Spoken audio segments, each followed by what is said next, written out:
अस्सलाम वालेकुम। काला जादू एपिसोड 58। आज की किस्त में हम जानेंगे कि ठुकराइन का राज जब खुल गया है तो उसके साथ ठाकुर कैसे इंसाफ करेगा। चलिए कहानी की तरफ चलते हैं। ऐसे ही अगर कोलीराम को ये बातें बताते तो भला चलती है हमारी। और फिर मैंने जंगराम और दूसरे कुछ सर जोड़कर बैठे। अलादीन ने अपने बेटे की कुर्बानी देने का फैसला किया और ऐसा मौका दिया कि नंदा कल्लू को अगवा कर ले और हम सब उसकी ताक में लग गए। उसकी गवाही बहुत से लोग देंगे। सबने अपनी आंखों से देखा। बस कुछ ही देर थी, गीता नंदी कल्लू को मार डालती, मगर हम सब तैयार थे। गीता नंदी ऐसा क्यों करती थी? उसी से पूछो, बताएगी ठुकराइन। झूठ बोल रहे हैं सब झूठे हैं। सब पापी दुश्मन हो गए हैं मेरे।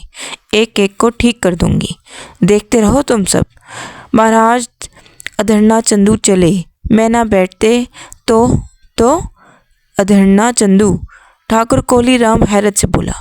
वो काला जादूगर? धर्मू चाचा ने कहा। उससे तेरा क्या वास्ता? गीता नंदी, उससे तेरा क्या संबंध है? कुछ भी नहीं, बताऊंगी किसी को। नंदा बताएगा। अरे ओ पापी, रोटी के कुछ टुकड़ों के लिए तूने कितने घर उजाड़ दिए। जुबान खोल दे, शायद बच जाए, नहीं तो जिंदा फूंक दिया जाएगा। जुबान खोल दे पापी, अपनी चीता देख रहा है तू? नंदा की कुवत बर्दाश्त जवाब दे गई थी। तारे मारने लगा, चीख चीख कर रोने लगा। हम निर्दोष हैं मुखिया जी, हमारा दोष नहीं है। हमें तो ठुकराइन ने मजबूर कर दिया था। गीता नंदी चौंक पड़ी। उसने घूर कर नंदा को देखा।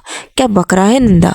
अरे चीता तो बनवा दी है तुमने हमारी ठुकराइन, अब भी चुप रहे।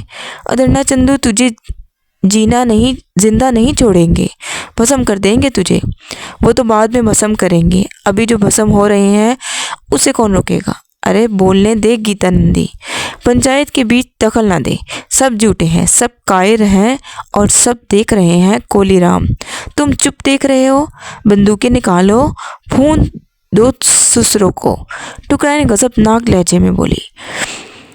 तूने ये क्या कर दिया गीता? जीवन भर मुझे दुबाए रखा, मैं उन्हें कैसे दुबाऊं? ठाकुर बेबसी से बोला। रहे ना नीच जात, अच्छी जात के होते तो बहादुरी दिखाते। पिताजी ने सच कहा था। ठुकराइन नफरत से बोली। अरे ऊंची जात वाली, तूने अपनी जात खूब दिखाई। ठाकुर को भी गुस्सा आ गया। गीता नंदी उसे खूनी नजरों से देखकर खामोश हो गई। नंदा मुसलसल रो रहा था। उसने कहा, हम तो नौकर थे भैया, मालिक ने जो कहा सो किया। गोद सुनी थी उसकी, तूने टोटके करती थी। हमें कई जगह लेकर गई, न जाने क्या क्या कर्म कराए। फिर अधरना चंदू महाराज मिल गए। उन्होंने ये कर्म बताए। 7 भेंट देनी थी हनुमान के चरणों में। सो हमसे ये भी कराया मालकन ने। अपनी गोद हरी करने के लिए उसने हमसे 6 बच्चे उठवाए। 7वीं बलि गंगू के छोरा की थी। सो हम ले गए उसे और मुसाफिर ने देख लिया। बलि ना हो सकी। अधरना जी चिल्ले में बैठे हैं, नहीं तो ज़रूर आ जाते। बड़ा संबंध है उसका। और कुछ सुनना है ठाकुर? धर्मू चाचा ने कहा। मैं क्या कहूँ धर्मू चाचा, मुझे तो कुछ मालूम ही नहीं था। ख़त्म करो ये पंचायत, ख़त्म करो। इसे चिता में ले जाओ। नंदा को भी भस्म करना होगा। मालकिन के कहने से उसने जो किया उसके लिए खुद नहीं सोचा। उसे भी भस्म कर दो, मारो, ख़त्म कर दो, जला दो। लोग बेकाबू हो गए। तस्दीक होने के बाद लोग बर्दाश्त नहीं कर सकते थे। नंदा को घेर लिया गया, लकड़ियों को आग लगा दी गई और फिर मैंने आंखें बंद कर ली। लोगों ने नंदा को उठाकर आग में झोंक दिया। फिर गीता नंदी की तरफ बढ़े। गीता नंदी भी अब खौफजदा नजर आने लगी थी। नंदा की गोश्त की चिरांद दूर फिजा में फैल रही थी और उसे अपना हशर नजर आ रहा था। दफातन अकब से कुछ बगदर सी मची। लोग चीखने चलाने लगे। मैंने चौंक कर देखा। एक बेनथा बैल दौड़ता चला आ रहा था। उसकी नंगी पीठ पर एक शख्स बैठा हुआ था, साधु जैसा हुलिया बनाए हुए। बहुत से लोग बैल की इज्जत में आकर कुचल गए। गीता नंदी ने उसे देखा तो बेख्तियार चीख पड़ी। महाराज अधरना चंदू, मुझे बचाओ महाराज, मुझे बचाओ। विपरे हुए लोग रुक गए। उनकी नजरें बैल की पीठ पर बैठे साधु पर थी और उसकी आमद पर वो खौफजदा हो गए। उसने जिस तरह लोगों पर बैल दौड़ा दिया था, उससे उसकी संगदिली का भी पता चलता था और सरकशी का भी। उस जैसे उसे किसी का खौफ ना हो और वो उन जीते जागते इंसान को घास कूड़ा समझता हो। आन की आन में वो नज़दीक आ गया। मुझे अंदाज़ा हो गया था कि अब क्या होगा। गीतानंदी ने उसका नाम लेकर मुझे उससे रोशनास करा दिया था। मैंने दिल ही दिल में दरूद पाक का विर्द शुरू कर दिया, क्योंकि हर मुश्किल के हल के लिए मुझे यही बख्शा गया था। अदन्ना चंदू ने खूनी निगाहों से यहाँ मौजूद लोगों को देखा और लोग दहशत से कांपने लगे। सिफली अलूम के उस माहिर के सामने बस्ती भर के लोग जानते थे, उससे नफरत भी करते थे और खौफजदा भी रहते थे। क्या नाटक रचाया है रे कमजाद तूने? क्या कह रही है ये? उसने कोलीराम को घूरते हुए कहा। मैंने नहीं महाराज, सब बस्ती वालों ने। कोलीराम हाथ जोड़कर कांपता हुआ बोला। लोग आहिस्ता आहिस्ता पीछे हट रहे थे। दूर तक धरना के लिए जगह छोड़ दी गई। काहे रे हराम खोरो, काहे मौत को आवाज़ दी तुमने? जानते हो हमारी रणवीरता है, गीतानंदी हमारी शक्ति के साए में है। अरे ओ बुड्ढे सरपंच, तू बता क्या है ये सब कुछ? अदन्ना चंदू शायद बस्ती वालों को जानता था। उसने धर्मू चाचा को मुखातिब किया। गीतानंदी ठुकराइन डाइन बन गई है महाराज। धर्मू ने कपकपाते हुए कहा। अरे ओ डाइन के सके बावले बन गए हो क्या तुम सारे के सारे? हनुमान बलि दे रही थी वो। उसकी गोद में तो सुनी थी। उसने 6 परिवार सूने कर दिए महाराज। 6 बच्चों को मारकर उसकी कलेजे चुबा गई। जंगराम हिम्मत करके बोला। अरे पापियो, अरे बाबलो, अरे जहन्नुम के अंधो, अमर हो गए वो हनुमान के चरणों में भेंट होकर। तुम सब बाल बच्चों वाले हो। एक एक के घर में 6 खेल रहे हैं। एक के चले जाने से कौन सा फर्क पड़ गया? ये चिरांद कैसे उठ रही है अग्नि से? क्या जला रहे हो तुम उसमें? उन्होंने नंदा को जिंदा भस्म कर दिया महाराज। जिंदा आग में झोंक दिया है उसे, और मुझे भी ये अग्नि में झोंकने वाले हैं। गीतानंदी शेर होने लगी। तुम्हारा सत्यानाश पापियो, अपना नर्क तुमने धरती पर ही बना लिया। तुम्हें मालूम नहीं कि नंदा हमारा सहयोग था? ठीक है, तुमने जो किया उसका फल भुगतोगे। नंदा ने भूत बनकर तुम सबको ऐसे ही भस्म ना किया तो हमारा नाम भी अदन्ना चंदू नहीं। कौन सूरमा झोंकेगा उसे आग में? आओ आगे बढ़ो, उसे छू कर दिखाओ। और तू रे नखरे कमजात खड़ा देख रहा है सबको। देख लिया गीतानंदी, ये फर्क होता है जात का। तेरे माता पिता कहते थे तुझसे। अदन्ना ने कोलीराम की तरफ इशारा किया। ये अन्याय है महाराज, हमारा मन सुलग रहे हैं। हम बदला लेंगे, हमें बदला लेने दो। कुछ लोगों ने कहा और अदन्ना चंदू की गर्दन उनकी तरफ घूम गई। आओ आओ आगे आओ, हम न्याय कर देंगे। ये अग्नि तुमने जलाई है, बहुत बड़ी चिता बनाई है तुमने। लाओ पहले उसे बुझा दे, फिर तुम्हारे सुलगते मन भी बुझा देंगे। अदन्ना चंदू बैल की पीठ से उतर आया।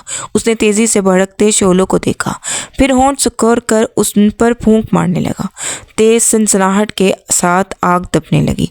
जलती हुई मोटी लकड़ियों के दबाव से जगह छोड़ने लगी और लोग घबरा कर उस रूख से हट गए। जिधर लकड़ियां सरक रही थी शोले बुझने लगे। लकड़ियां इस तरह बुझ गई जैसे उन पर ओस पड़ गई हो।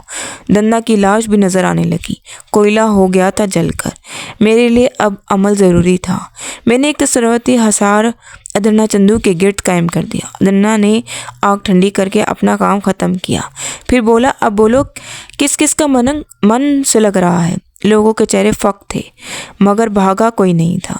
मुमकिन है पीछे से कुछ लोग खिसक गए हो या फिर वो चले गए हो जो जख्मी हो गए थे। गीतानंदी की नज़र अचानक मुझ पर पड़ी और वो मेरी तरफ इशारा करके बोली, ये सबसे आगे आगे था महाराज, मुसलमान का छोकरा। इसने बड़ी हत्या मचाई है। अदन्ना चंदू मुझे घूरने लगा, फिर किसी कदर हैरानी से बोला, ये कौन है? कौन है रे तू? मेरी कहानी बहुत लंबी है अदन्ना चंदू, मगर तूने बहुत बुरा किया है। गीतानंदी को तूने ही उस बुरे काम पर आमादा किया था। हाँ किया था। तो सजा देगा क्या तू मुझे? अदन्ना के लहजे में गरूर और अंदाज में तमस्खर था। मुजरिम तू बस्ती वालों का है, वही तुझे सजा देते तो अच्छा था, मगर ये मासूम लोग तुझसे डरते हैं, मजबूरन मुझे ये काम करना पड़ेगा। अच्छा, अदन्ना मुस्कुरा कर बोला, क्या जुर्म किया है हमने महाराज? वो मजाक उड़ाते हुए बोला। तुम तीनों मुजरिम हो। तुमने गीता नंदी को गुमराह किया और गीता नंदी शैतान बन गई। उसने 6 बच्चों की जान ले ली। नंदा ने उसके साथ मिलकर उन बच्चों को अगवा किया। उसे तो सज़ा मिल गई, तुम दोनों बाकी हो। तू हमें भी सज़ा देगा? दो महाराज, तुम्हारी चिता तो बुझ गई। ऐसी ऐसी हजारों चिताएं भड़क सकती है धरना।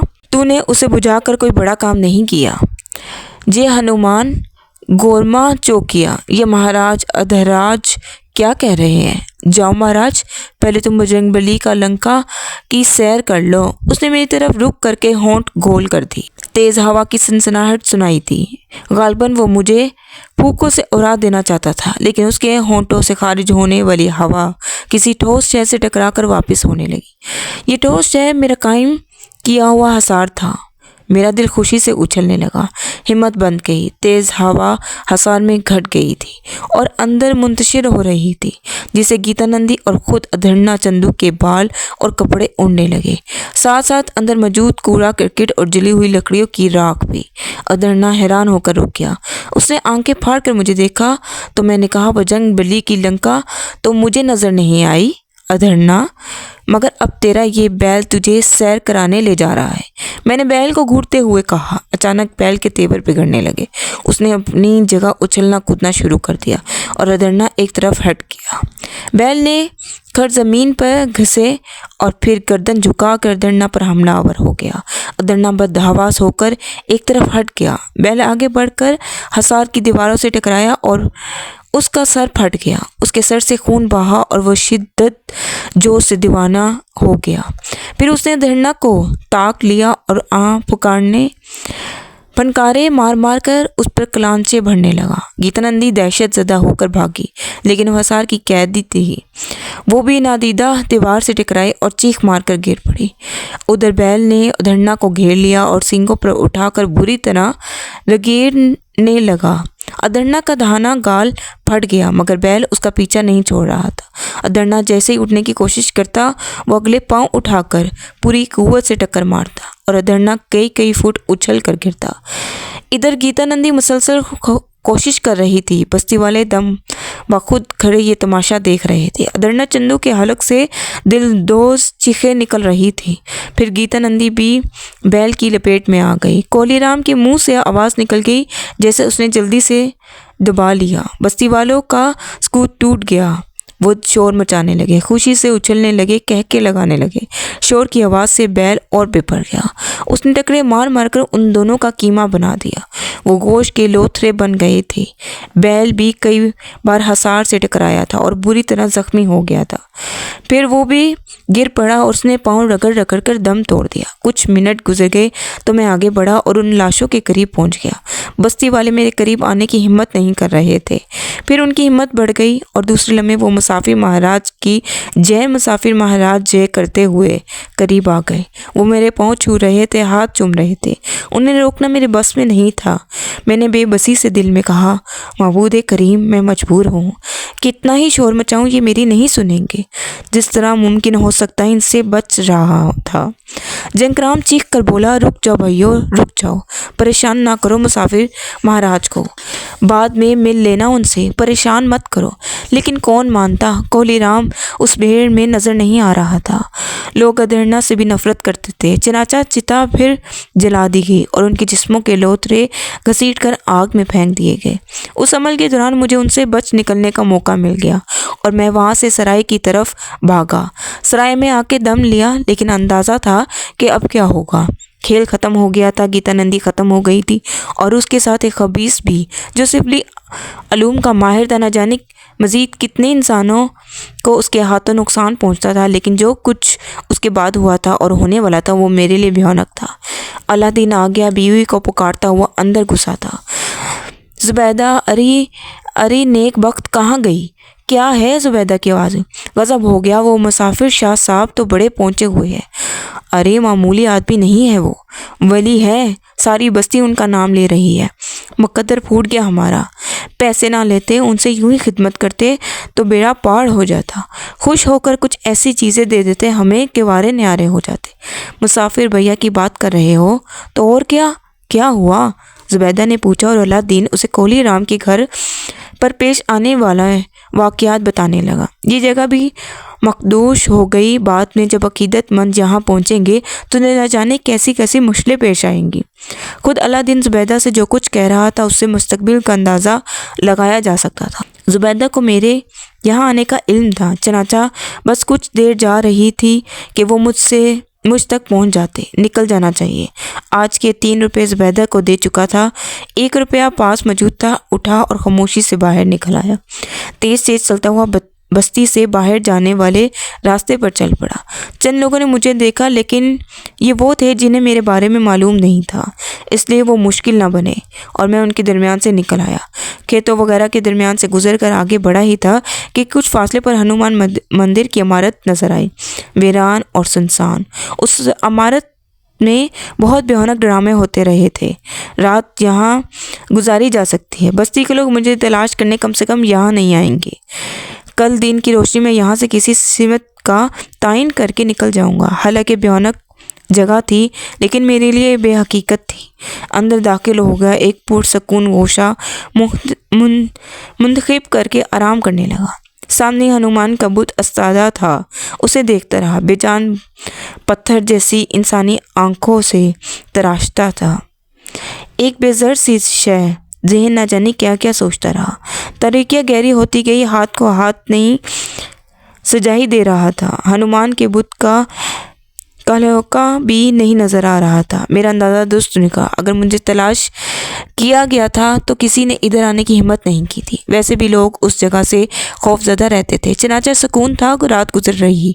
न जाने क्या वक्त था। कई बार नींद के झोंके आए थे, लेकिन हर बार आंख खुल जाती। इस बार भी ऐसा ही हुआ था। आंखें फट से खुल गई थी। चट लेटता हुआ उस मंदिर की छत सामने थी और छत पर 2 नन्ही नन्ही आंखें मुतहरिक थी। पीली बदनमा आंखें, शनासा आंखें आहिस्ता आहिस्ता जगह छोड़ रही थी। मकड़ी। मेरे जहन में ख्याल उभरा। ऐसी मकड़ियाँ भूरिया चरनी की फरस्तादा होती थी। आह, काश यहाँ रोशनी होती। ऐसी कोई चीज़ होती जिसे रोशन करके मैं उस मकड़ी को देख लेता। यह ख्याल दिल में गुजरा था कि अचानक कि माहौल रोशन होने लगा। दीवारें नजर आने लगी। हनुमान का बुत साफ नजर आने लगा। हर चीज़ इतनी नुमाया हो गई कि हमारे हाथ में भी नहीं होती थी। लेकिन ये पता नहीं चल रहा था कि रोशनी कहाँ से आ रही है। मैंने छत की तरफ देखा। मकड़ी रोशनी होते ही तेज तेज चल पड़ी और फिर एक सुराग में घुसकर रूपोश हो गई। पीले रंग की मकड़ी थी। मैं उठकर बैठ गया। मकड़ी तो गायब हो गई थी, लेकिन रोशनी बदस्तूर थी। मुझे एहसास हुआ कि रोशनी मेरे दिल से फूटी है। मेरे दिल ने रोशनी तलब की। मेरे तरफ मुनव्वर हो गए। ये अतः इलाही था। ये करम नवाजी थी। ये मेरी ज़ात पर। दिल सरवर से भर गया। बड़े इनाम से नवाजा गया था मुझे। बड़े इनाम से शुक्र नहीं अदा कर सकता था। कुछ रकत सी तारी हो गई। आंखों से आंसू रवा हो गए। मंदिर से बाहर खुली जगह निकल आया। बाहर सुनसान खामोशी तारी थी। एक साफ जगह देखी और सजदा रेज हो गया। दिल शुक्र गुजार था और जिक्र इलाही ने सारी तन्हाइयाँ दूर कर दी थी। किसी की आवाज़ कानों में उभरी। तुम तन्हा कहाँ हो? हम सब तो हैं तुम्हारे साथ। कभी खुद को तन्हा ना समझना। दूर दूर तक कोई ना था, लेकिन लग रहा था जैसे बहुत से रबास सरासर सर सराह रहे हो। बड़ी तकवीत मिली थी और इस एहसास ने बहुत खुशियाँ बख्शी थी। मेरी बेज़राई हो रही थी। क्या कम था ये सब कुछ? इतना बड़ा मर्तबा दे गया था मुझ गुनाहगार को। दिल सरशार हो गया और थोड़ी देर जो कैफियत हो गई थी वो दूर हो गई थी। न जाने कब तक उस जगह सजदा रेज रहा। ये सजदा शुक्र था। यहाँ तक कि परिंदों के परों की फरफराहटें सुनाई देने लगी। सुबह का आगाज़ हो गया था और फजर की नमाज का वक्त भी। नमाज पढ़ी इससे पहले कि बस्ती के लोग मुझे तलाश करते हुए इस तरफ निकल आए। मेरा यहाँ से निकल जाना ज़रूरी था। चनाचा नमाज के फ़ौरन बाद चल पड़ा और तेज़ रफ्तारी से उसी जाने बढ़ता रहा जिधर रुख हो गया था। मंजिल के बारे में तो पहले भी कभी नहीं सोचा था। जानता था कि कोई मंजिल नहीं है। सफ़र करते करते न जाने कितना वक्त गुजर गया। न जाने कौन से रास्ते थे, न जाने किस सिमत रुख था। एक पतली सी पगडंडी के करीब पहुंचा तो सामने एक बैलगाड़ी नजर आती। कोई देहाती था जिसने पीछे सब्जियों का ढेर लाद रखा था। मुझे देखकर गाड़ी रोक ली और ज़ोर से आवाज़, अरे ओ भैया भैया। रे किधर जा रहे हो? उसको देखकर मुझे भी खुशी हुई थी। मैंने करीब पहुंचकर उस पर गौर किया और फिर कहा, बस भैया मुसाफिर हूँ, किसी बस्ती की तलाश में था। किसी बस्ती की क्यों? रास्ता भूल गया हूँ, मैंने जवाब दिया। पर दिनपुर तो नहीं जाना? कहाँ? मैंने सवाल किया। पर्दनपुर चले जाएंगे अगर तुम ले जाओ, मैंने मध्यम सी मुस्कुराहट के साथ कहा। लो, हम कौन से अपनी खोपड़ी पर बिठा कर ले जाएंगे भैया, बैल घसीट लेंगे तुम्हें भी। आ जाओ, बैठ जाओ। बैलगाड़ी में उसके नज़दीक बैठ गया। खुश मिजाज सा नौजवान मालूम होता था। कहने लगा, कहाँ से आ रहे हो और कहाँ का रास्ता भूल गए थे? अल्लाह जाने कहाँ से आ रहे हैं और कहाँ जा रहे हैं, बस चल पड़े थे ऐसे ही। अरे घरवाली से लड़कर भागे हो या माँ बाप से नाराज़ होकर घर छोड़ा है? हाँ, बस ऐसे ही समझ लो, अपनी तकदीर से नाराज़ होकर घर छोड़ दिया है, बल्कि तकदीर ने घर छीन लिया है। देखो भाई, हम ठहरे देहाती आदमी, हमारी खोपड़ियाँ है छोटी, खड़ी खड़ी साफ साफ बातें तो समझ में आ जाती है, बाकी बातें अपनी समझ में नहीं आती। लोग वैसे ही लल्लू कहते हैं, हालांकि हमारा नाम रशीद है। चूँकि बात ज़रा कम समझ में आती है, इसलिए सारे के सारे लल्लू कहकर बुलाते हैं। तुम बुरा नहीं मानते इस बात का? अरे नहीं भैया, जो भी कहते हैं प्यार से कहता है, बुरा मानने की क्या बात है। तुम्हारा क्या नाम है? मसूद, मैंने जवाब दिया। ये जानकर खुशी हुई कि वो मुसलमान है। फिर मैंने कहा उससे, तुम पर्दनपुर में रहते हो? नहीं भैया, हम तो खैरी बस्ती के रहने वाले हैं, सब्जियां उगाते हैं और पर्दनपुर जाकर बेच आते हैं। लगे बंदे ग्राहक हैं, अपने खड़ा माल देते हैं, खड़े पैसे लेते हैं। अब पर्दनपुर जाएंगे, उन लोगों को सब्जी देंगे, पैसे वसूल करेंगे और बढ़िया घर का सौदा लेकर वापस चले आएंगे। रात तक खैरी पहुंच जाएंगे। अच्छा, इज्जत से कमाई करते हो, ये इबादत है, मैंने कहा। और वो दोनों हाथ उठाकर बोला, बस भैया अल्लाह का करम है, रोज़ी दे देता है। और सुनो, अगली ईद में हमारी शादी हो रही है। उसका नाम बशीरन है भैया, बड़ी नेक लड़की है। पता है, उसका बाप पिछले दिनों पाला लगने से माजूर हो गया था। बेचारे शरीफ आदमी है, बख्शू भी। रोने लगा मुझे देखकर, कहता है कि दिल में पता नहीं क्या क्या था बेटी के ब्याह के लिए, मगर अब क्या कर सकता है। मैंने भी कह दिया भैया कि लड़की दे दो 2 कपड़ों में, अल्लाह का दिया सब कुछ है तेरे लल्लू के पास, इज्जत से रखेगा तेरी लोंडिया को। बस भैया, इंसान को इंसान से मोहब्बत होनी चाहिए। ये रुपया पैसा क्या चीज़ है, आज किसी का कल किसी का, कैसे मरे हैं लोग उस पर। भैया अपनी तकदीर लेकर आएगी, 2 रोटी खाएगी, अल्लाह अल्लाह करके हमारा घर भी बस जाएगा, क्यों है ना? बिल्कुल बिल्कुल ठीक कहा तुमने रशीद भैया, मैंने जवाब दिया। तो वह हंसने लगा। फिर कहने लगा, जब कोई हमें रशीद कहता है तो हम इधर उधर देखने लगते हैं, जैसे रशीद हमारा नाम ही ना हो। तुम भी लल्लू ही कहो, जैसी तुम्हारी मर्जी। पर्दनपुर में किस जगह के पास जाओगे? बातें करने का शौकीन मालूम होता था। मुझे बुरा नहीं लग रहा था। मैंने कहा, किसी सराय में ठहरूंगा जाकर। अच्छा, कोई है नहीं वहाँ तुम्हारा? नहीं, कोई काम है वहाँ किसी से? हाँ, बस ऐसे ही। हमारी मानो तो वापस हमारे साथ खैरी चलो, थोड़े दिन हमारे मेहमान रहो, अच्छे आदमी मालूम होते हो, और भी यार दोस्त हैं, हमारे साथ मज़ा आएगा तुम्हें। बहुत बहुत शुक्रिया रशीद भैया, लेकिन मुझे वहाँ कहीं और भी जाना है।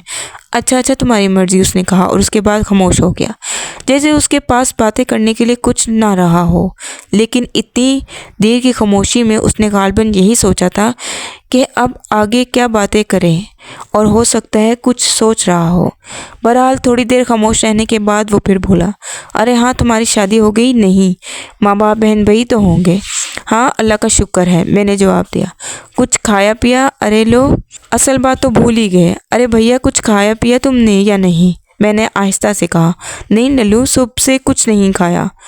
लो, तो फिर कहाँ क्यों नहीं?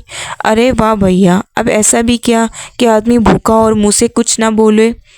उसने बैलगाड़ी रोकी, पीछे हाथ करके कपड़े की एक पोटली सी उठाई, उसे खोला। 4 रोटियां पकी रखी थी, साथ ही गुड़ की डालियाँ भी थी। उसने 2 रोटियां मेरे सामने रख दी और 2 अपने सामने रख ली। गुड़ भी आधा आधा तकसीम किया और मुस्करा कर, गरीब का खा जाओ तो यही है, चलो अल्लाह का नाम लेकर शुरू हो जाओ।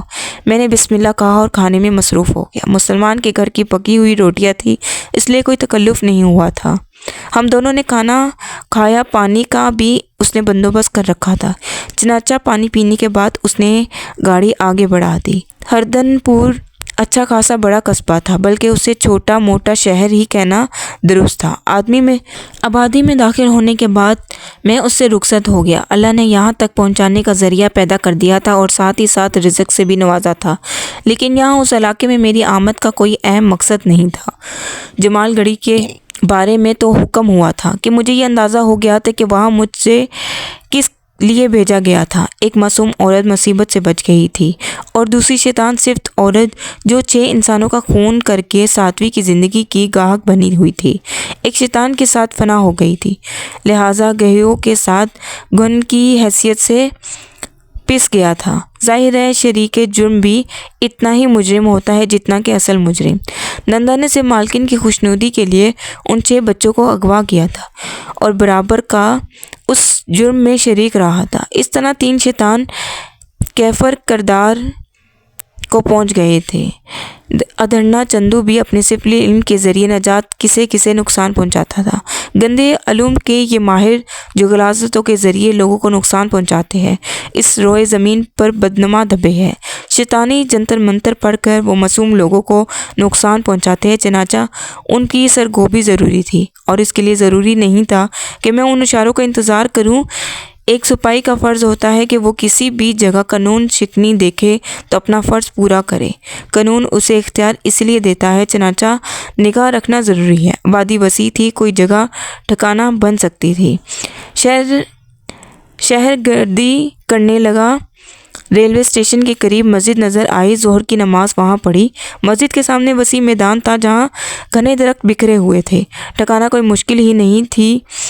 अल्लाह ताला ने 2 रोटियां अता कर दी थी। काम चल गया था। रात का खाना एक नान बाई की दुकान पर खाया। 1.5 रुपया खर्च हुआ था। इधर उधर देखा, 2 अफराद नजर आए जो शायद भिखारी थे और खाना खाना चाहते थे। पिछले कुछ पैसे पड़े हुए थे, उन्हें दे दिए और फरागत हो गई। मस्जिद की कुर्बत से उम्दा जगह और कौन सी हो सकती थी। चनाचा वहीं डेरा जमा लिया। रात हो गई। इशा की नमाज से फारिग होकर आराम करने लेट गया और नींद आ गई। सुबह आँख खुली थी। दिन भर शहर का गश्त किया। शाम को रास्ता भूल गया। देर तक चकराता रहा लेकिन स्टेशन ना पहुंच सका। किसी से पूछ लेना मुनासिब समझा। कुछ फासले से एक शख्स गुजर रहा था। लंबी दाढ़ी, मैले कुचले लिबास में था। सुनो भाई, मैंने उसे पुकारा और वो रुक गया। मैं उसके करीब पहुंच गया। रेलवे स्टेशन जाना चाहता हूँ। तो मैं क्या करूँ? वो तर्श लहजे में पूछा। रास्ता भूल गया हूँ। तो यहाँ क्यों मर रहे हो? जी, मैंने हैरत से उसे देखा। यहाँ तुम्हारा कोई काम नहीं है, समझे? वो सामने रेलवे स्टेशन है।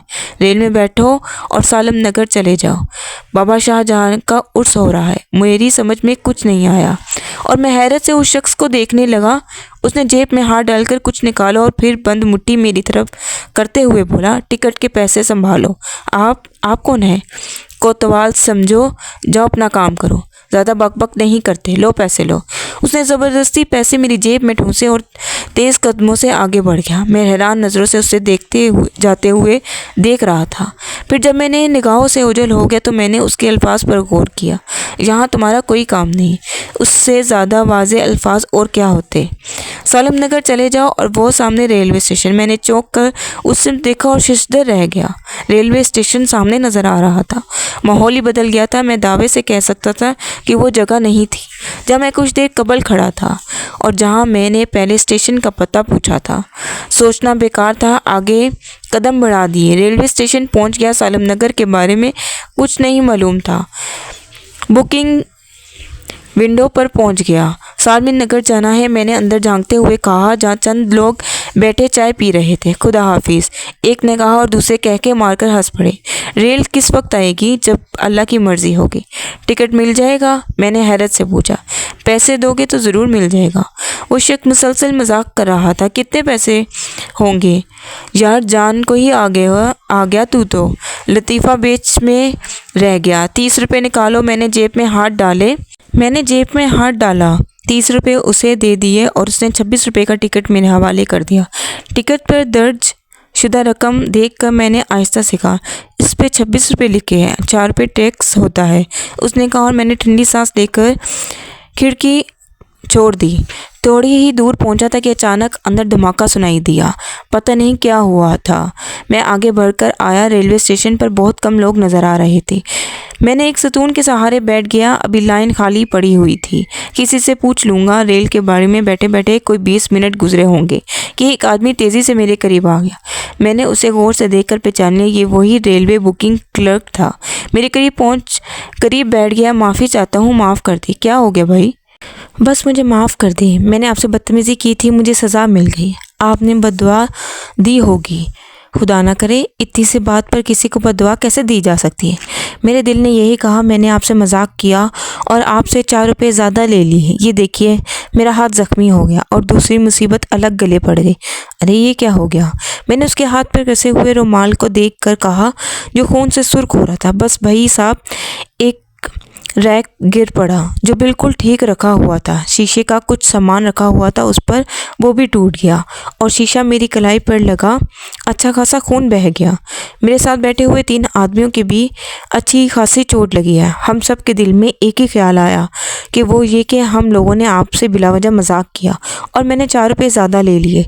मैं इंतहाई आजिज़ से दरख्वास्त करता हूँ कि आप मुझे माफ़ कर दें और ये रहे आपके 4 रुपये। उसने 4 रुपये मेरी जानिब बढ़ा दिए। मैंने शर्मिंदा सी निगाहों के साथ उसे देखा और कहा, आपके चोट लगने का मुझे अफसोस है। अगर थोड़ी सी दिल आज़ादी हुई है मेरी, तो उसके लिए मैं आपको माफ़ करता हूँ। बहुत बहुत शुक्रिया जनाब। मेरी तरफ से आप एक प्याली चाय पी लीजिए, मुझे खुशी होगी। नहीं भाई, चाय की हाजत नहीं है मेरी खुशी के लिए। वो शायद बहुत ज़्यादा मुतासिर हो गया था। थोड़े फासले पर चाय बेचने वाले से उसने 2 प्याली चाय के लिए कहा। मैंने उससे पूछा, अगर एहसान ही करना चाहते हैं तो मुझे ये बता दीजिए कि सालिम नगर जाने के लिए रेल कितनी देर में आएगी? बस अब से तकरीबन पौने घंटे के बाद। एक लेट ना हुई हो तो किधर से आएगी? मैंने सवाल किया और उसने इशारे से मुझे सिमत बता दी। इतनी देर में चाय आ गई। मेरे साथ बैठकर उसने चाय पी और उठता हुआ बोला, मेरे हलक में दुआए खैर लीजिए, आपने मुझे माफ़ तो कर दिया है। रेल ठीक पौने घंटे के बाद आएगी और मैंने उसके एक डब्बे में चढ़ गया। मुसाफिर ज़्यादातर सो रहे थे। एक मुसाफिर ने मुझे शी करके अपनी तरफ मुखातिब किया और जब मैंने उसकी तरफ देखा तो उसने मुझे हाथ से इशारा भी किया। रेल का डब्बा भरा हुआ था। सोने वालों से ज़्यादातर जगह पर कब्जा कर लिया था। उसने मुझे अपने करीब जगह देते हुए कहा, यहाँ बैठ जाओ।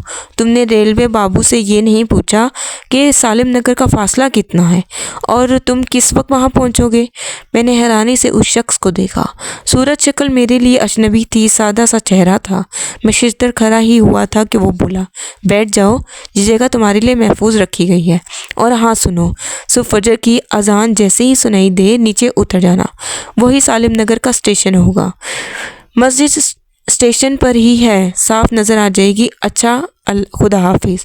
वो दरवाजे की जानिब बढ़ा और फिर वहाँ से रुक कर पलटा और मेरी तरफ रुक करके कहने लगा, किसी से इसके बारे में पूछते नहीं हैं। हाँ, जो लोग तुमसे मुतारिफ होना चाहे उनकी बात और है, वरना उनकी पेशानी पर इस चमक को देख लिया करो जो उन्हें एजाज़ के तौर पर मिलती है। ये कहकर वो नीचे उतर गया और मैं एक अजीब सी कपकपी अपने वजूद में महसूस करने लगा। ये सारी रम्ज़ की बातें थी। मुझे उस शख्स ने अपने आप को कोतवाल की हैसियत से मुतारिफ कराया था जिसने मेरी रहनुमाई सालिम नगर की थी और यहाँ भी मेरे लिए इंतज़ामात मौजूद थे। रेल एक झटके से आगे बढ़ी। सीटियों की 2 आवाज़ों पर मैंने गौर नहीं किया था। मेरी निगाहें खिड़की पर पड़े तारीकी में भटकने लगी, लेकिन कोई और मुझे नज़र नहीं आया। एक अजीब सा एहसास मेरे दिल में जागज़े था। आंखें बंद कर ली और उन 2 रहनुमाइयों के बारे में सोचता रहा। दिल को वही एहसास हुआ था जो उस वक्त मेरे दिल में आ बसा था जब मैंने हनुमान के मंदिर वीरान जगह पर सरबजू था, यानी तन्हा ना होने का एहसास। हर जगह रहनुमाई हुई थी।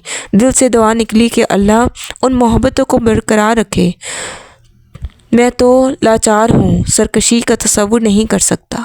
सफ़र जारी रहा। सालिम नगर के बारे में सोचता रहा जहाँ बाबा शाहजहाँ का उर्स हो रहा था। मुझे वहाँ उर्स में शरीक होना था।